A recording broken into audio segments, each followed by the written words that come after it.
Assalamualaikum warahmatullahi wabarakatuh. Apa kabar siswa-siswi hebat seluruh Indonesia?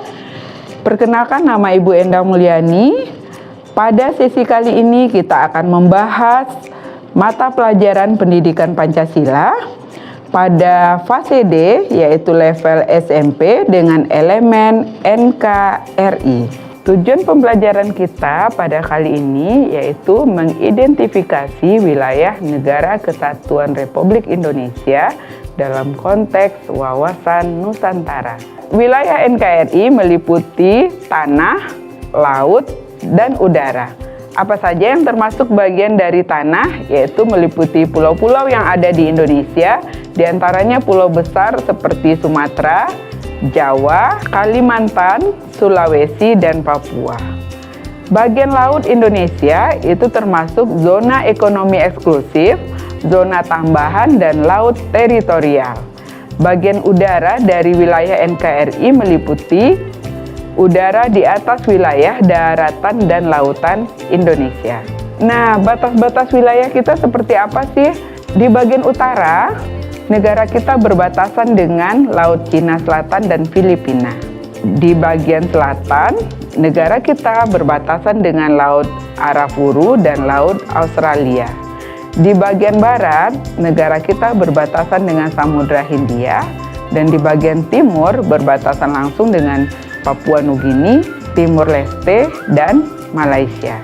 Setelah kita paham bagaimana batas-batas wilayah kita, dan kita mengerti yang mana wilayah NKRI, maka kita masuk kepada pembahasan wawasan Nusantara.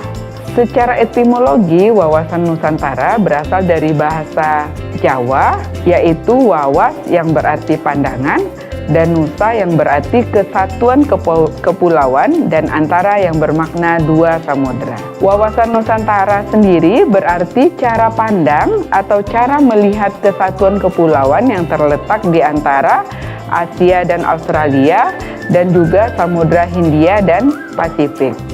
Wawasan Nusantara menurut dokumen ketetapan MPR tahun 1999 menyatakan bahwa wawasan Nusantara adalah cara pandang dan sikap bangsa Indonesia mengenai diri dan lingkungan yang serba beragam dan bernilai strategis dengan mengutamakan persatuan dan kesatuan bangsa. Pilar-pilar dari wawasan Nusantara ini diantaranya yaitu pilarnya yaitu gotong royong. Gotong royong bagaimana kita berkolaborasi, menghargai perbedaan antar manusia dan adat di Indonesia. Lalu sinergi. Pilar-pilar wawasan Nusantara sinergi ini bagaimana kita berkolaborasi memanfaatkan potensi alam dan sumber daya manusia di seluruh Indonesia. Dan yang terakhir, adil dan makmur. Artinya memperhatikan keadilan dan kesejahteraan seluruh rakyat Indonesia tanpa terkecuali. Manfaat kita mengembangkan wawasan Nusantara yaitu yang pertama manfaat budaya. Manfaat budaya di sini menjaga keberagaman budaya dan menghargai perbedaan yang ada di Indonesia. Karena kita tahu bahwa negara kita adalah negara yang besar dengan beragam budaya yang ada di seluruh Indonesia. Lalu manfaat yang kedua adalah sumber daya alam.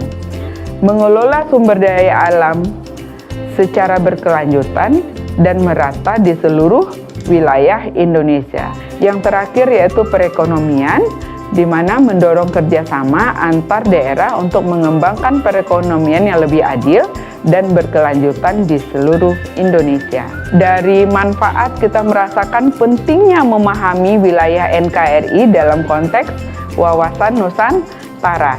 Yang pertama yaitu kekayaan alam. Memahami wilayah NKRI akan membantu kita mengelola kekayaan alam Indonesia secara bijak dan berkelanjutan. Yang kedua yaitu sebagai identitas nasional, artinya menguatkan dan mempertahankan identitas nasional Indonesia yang sangat kaya dan beragam.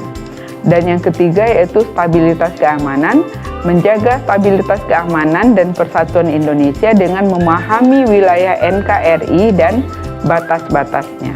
Apa saja yang bisa dilakukan mendukung persatuan bangsa? Apalagi mendukung kerakyatan yang mengutamakan kepentingan bersama di atas kepentingan individu dan golongan. Yang berikutnya mempunyai kemampuan berpikir, bersikap rasional dan dinamis, berpandangan luas sebagai intelektual. Dan yang terakhir bisa juga memanfaatkan secara aktif ilmu pengetahuan, teknologi, dan seni untuk kepentingan kemanusiaan, berbangsa, dan bernegara. Baik, waktunya kuis. Untuk soal nomor 1 silakan dicermati.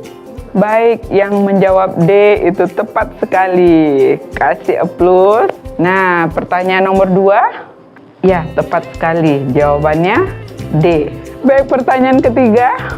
Ya, benar. Jawabannya adalah A. Baik, selesai sudah pembelajaran kita pada sesi kali ini. Dapat kita simpulkan bahwa wawasan Nusantara adalah ide dasar tentang pentingnya memahami, menghormati, dan mengembangkan keberagaman yang ada di Indonesia. Dengan mengikuti konsep wawasan Nusantara, kita akan memperkuat rasa persatuan, memajukan perekonomian, dan melestarikan kebudayaan serta sumber daya alam yang ada di Indonesia. Demikianlah pembelajaran kita kali ini. Sampai ketemu lagi pada sesi-sesi berikutnya. Assalamualaikum warahmatullahi wabarakatuh. Dadah.